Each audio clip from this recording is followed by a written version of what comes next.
Ассаламу алейкум. Есть неподтвержденная информация, за достоверность я не ручаюсь, но можно так поразмышлять на эту тему, что, возможно, в скором времени министром обороны станет Евкуров. Вот. И тут просто можно позлорадствовать немножко и просто так открыто сказать. Видишь, Рамзан, человек набрался смелости. Пусть он не оказался на первых позициях, но он оказался все-таки на позициях, провел инспекцию, сам лично провел. И именно на территории Украины он это сделал. Не так, как ты где-то в Ростове на заправках сделал пару фотографий, где-то в каком-то подвале Ростова сделал какое-то совещание, а потом очень быстро умчался на своем Мерседесе или на джипах обратно в Чечню. Видишь, человек набрался смелости и вот тут же, возможно, министр обороны будет.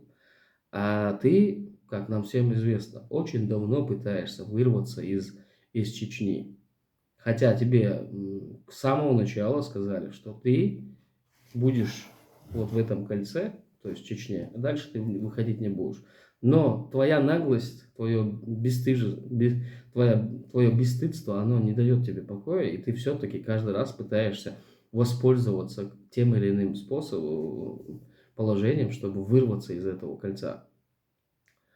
Даже если Евкуров станет президентом России, ты все равно останешься в Чечне, потому что твоя задача с самого начала – это терроризировать чеченский народ. Как только вот эта акция против чеченского народа перестанет иметь свой смысл для России, для российского президента, для российского руководства, в надобности в тебе и в таком, как ты, уже не будет абсолютно.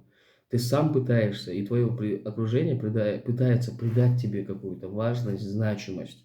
Вот видишь, Евкуров, вот это значимый человек для России. А ты как был убийцей чеченского народа, таким и останешься. Выше своей головы ты все равно не прыгнешь. Понимаешь? Так что смирись. От того, что ты, увидев Алаудинова рядом с ним, хотя я уверен, что ты лучше нас знаешь положение дел, как в российском руководстве, так и в России, в ЦСРУ. Ты лучше всех, наверное, это все видишь. И поэтому ты пытался отравить Алаудинова. По сути, наверное, ты его пытался убить, чтобы другим твоим подручным было в назидание это. Но, видишь, смерть и жизнь не в твоих руках, и не в руках российского президента или кого-либо. Смерть и жизнь, она в руках Всевышнего. Вот. А для Алаудинова это тревожный звонок.